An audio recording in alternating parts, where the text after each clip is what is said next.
Entonces vamos a ver lo que es el cálculo de cortocircuito, como les decía, en líneas de media tensión en 12 kV.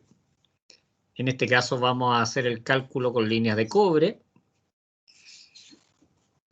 Vamos a partir, ¿cierto? Bueno, este es un pequeño diagrama unilineal que es donde tenemos la subestación, tenemos la barra de la subestación, tenemos una línea de 4 kilómetros de 120 milímetros cuadrados, un reconectador acá en el punto B. Después tenemos una línea de 3,5 kilómetros, línea de 70 milímetros cuadrados y acá un fusible.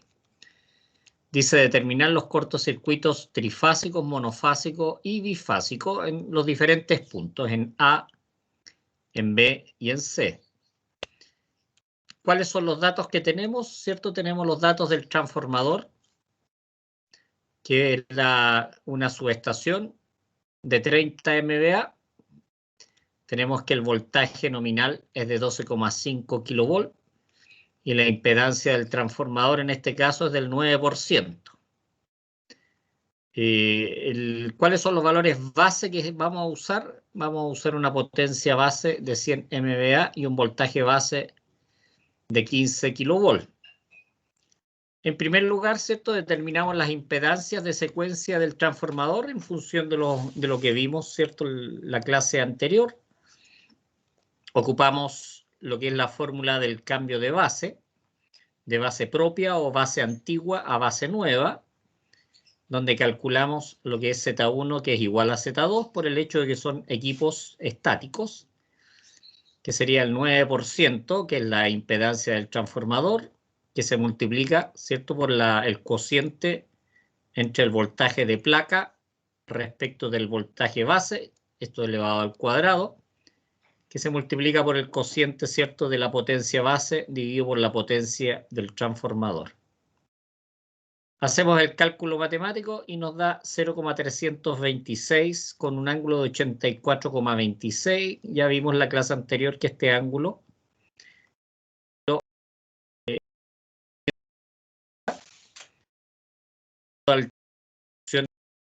estamos utilizando, que son tipo núcleo.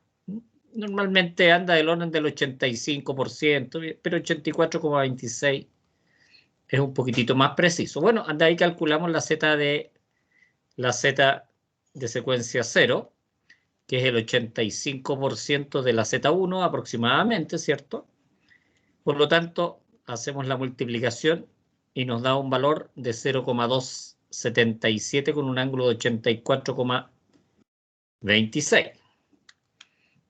Ahora determinamos, ¿cierto?, las impedancias de secuencia de los tramos. Tenemos dos tramos, ¿cierto? Tenemos el tramo AB y tenemos el tramo BC.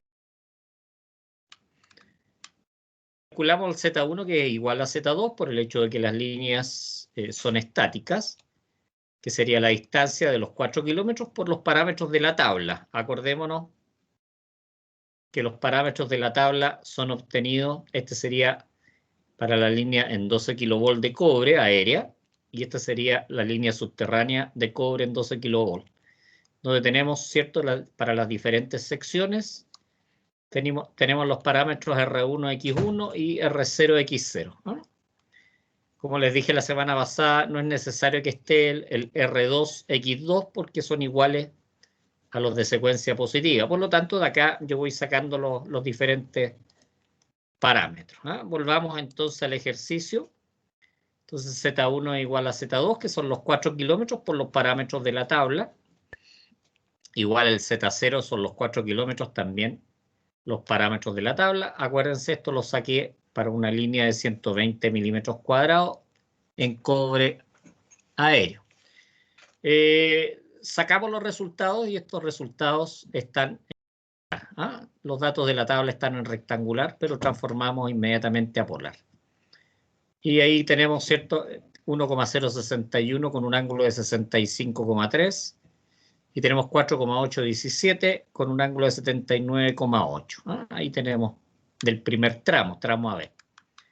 En el tramo BC tenemos, ¿cierto?, una una distancia de 3,5 kilómetros y una línea de 70 milímetros cuadrados. Por lo tanto, de la tabla sacamos los parámetros para 70 milímetros cuadrados, tanto la impedancia de secuencia positiva y negativa y también los parámetros para la impedancia de secuencia cero. Que estos serían los valores calculados, 1,16 con un ángulo de 51 y 4,34 con un ángulo de 75,5. Determinamos, ¿cierto?, los cortocircuitos trifásicos en los diferentes puntos en A, B y C. Acordémonos que entra en funcionamiento lo que es solamente la malla de secuencia positiva. La malla de secuencia negativa y la malla de secuencia cero no entran acá en juego, por lo tanto las corrientes I sub 2 e I sub 0 son 0, porque quedan abiertas las mallas. Por lo tanto, calculamos, acá tenemos que el cortocircuito trifásico en el punto A sería la corriente base. La corriente base se calcula a partir, ¿cierto?, de los parámetros base de potencia y voltaje, que da 4.811,25. 4.811,25. Y lo multiplicamos por I1, que sería la tensión, que se ocupa 1 con ángulo 0. Se ocupa el voltaje nominal de la línea, dividido por el Z1 de la barra, ¿cierto? Que en este caso es igual a la del transformador y nos da un cortocircuito de 14.758,4 amperes. No es necesario el ángulo, ¿cierto? Porque todo lo que tiene que ver con coordinación y lo que es el cálculo también de la capacidad de ruptura de los equipos se hace en función del valor modular de la corriente. En el punto B ocupamos, ¿cierto?, el mismo valor, 4.811,25 con un ángulo 0, que es multiplicado por 1, así que conservamos el valor. Y abajo colocamos lo que es la impedancia positiva de la barra más la impedancia positiva del tramo AB. Nos da un cortocircuito de 3.503,1 amperes. En este caso sí se ocupa en la parte inferior lo que son los ángulos para efectuar la suma. Es una suma compleja. Y en el punto C, el mismo valor arriba, que es la corriente base por el voltaje, dividido por, ¿cierto?, la Z1 de la barra, más la Z1 del tramo AB, más la Z1 del tramo BC. Por lo tanto, al hacer el cálculo matemático, nos da una corriente modular de 1.924,6 amperes. 1.924,6 amperes. Ahora determinamos los cortocircuitos monofásicos, que acordémonos que entran las mallas de secuencia positiva, negativa y cero, que se conectan en serie. Al conectarse en serie, I1 es igual a I2 e igual a I0. Y recordemos, ¿cierto?, que la corriente de cortocircuito monofásica es igual a 3 veces la corriente de secuencia 0. Este valor lo multiplicamos por la corriente base, ¿cierto? Por lo tanto, quedaría en la fórmula 3 por 4.811,25 por el voltaje, que es 1 con ángulo 0. Y abajo queda dividido por 2Z1 más Z0, donde 2Z1 es Z1 más Z2. Pero como son valores exactamente iguales, lo dejamos como 2Z1. Por lo tanto, en el punto A nos quedaría 3 por 4.811,25 con un ángulo dividido por el 2Z1 en la barra A más Z0 de la barra. Por lo tanto, hacemos la suma vectorial o fasorial en la parte inferior y nos quedaría un cortocircuito monofásico en la barra de la subestación de 15.536,8 amperes. Normalmente el cortocircuito en la barra de la subestación es levemente superior al cortocircuito trifásico y eso hay que tenerlo presente. Nos vamos a lo que es, ¿cierto?, el cortocircuito monofásico en el punto B, donde tenemos el 3 por la corriente base, aquí arriba. Y abajo dividimos, ¿cierto?, lo que es el 2Z1 más Z0 en la barra, más el 2Z1 más Z0 del tramo AB. Colocamos los valores matemáticos, ¿cierto? Obviamente hacemos la operatoria matemática en la parte inferior, hacemos el cociente y nos da un cortocircuito monofásico en el punto B de 1847,8 amperes. Fíjense que aquí yo voy dejando calculado al tiro el 2Z1 más Z0 y la suma de lo que es A y AB. Cosa de después ocuparlo inmediatamente en lo que es el cálculo que viene posteriormente. Recordémonos que las líneas son absolutamente radiales, lo que significa que no tenemos enmallados, no tenemos líneas, ¿cierto?, en anillo, por lo menos en el sistema chileno, lo que simplifica bastante el cálculo de cortocircuito. Bueno, acá tenemos el cálculo en el punto C, 14.433,75 con un ángulo de 0, no lo puse.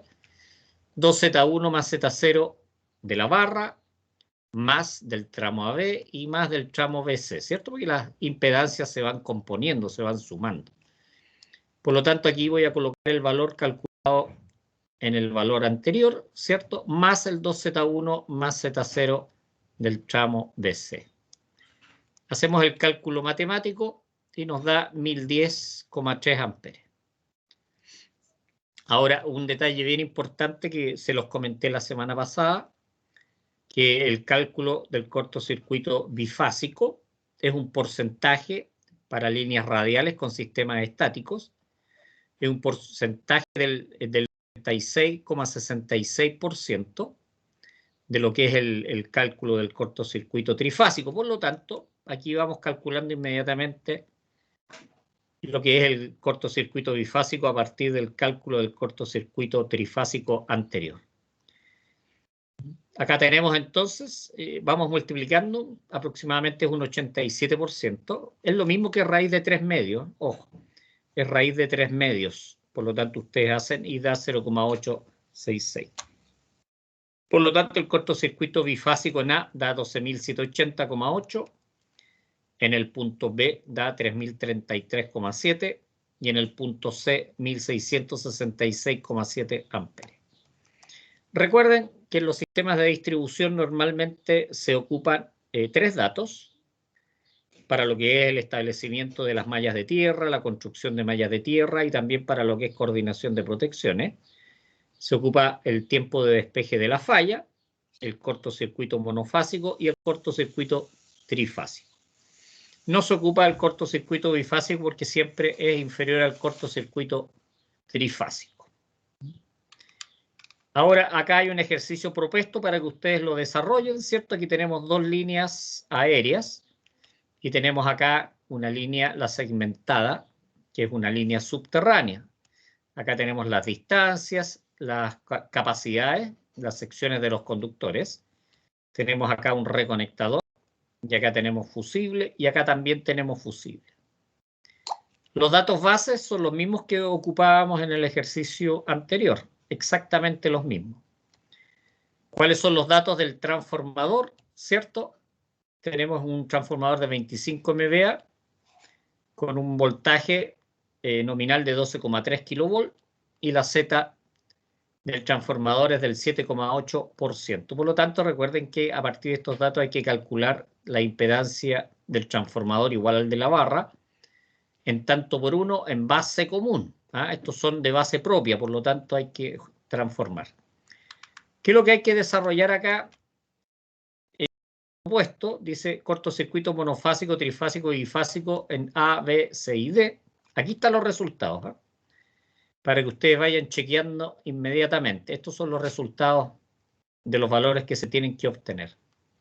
¿Qué más les pido que obtengan? Dice la capacidad de ruptura del reconectador en B, ¿cierto? Por lo tanto, tenemos que tener el cortocircuito mayor en este punto y a partir de eso nos vamos, ¿cierto?, a las curvas que les entregué para que determinen cuál es la capacidad de ruptura del reconectador en función de las curvas marca Cooper, de los reconectadores marca Cooper.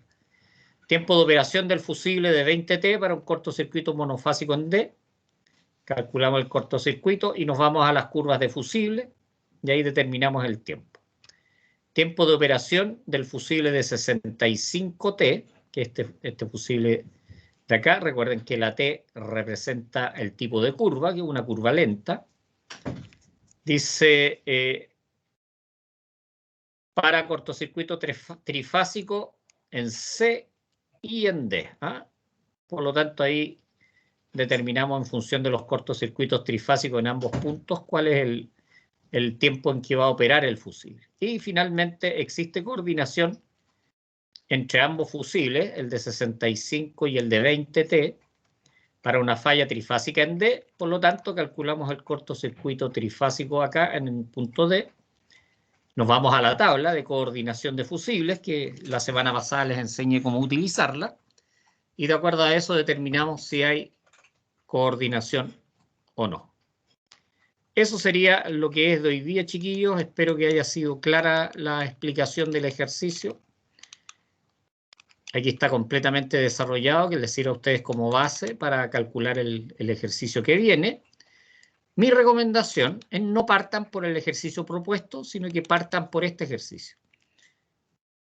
Hasta esta parte, obviamente, ustedes anotan y traten de desarrollarlo completo ustedes a partir de las tablas de impedancia, calculando la impedancia de base común, todos los detallitos.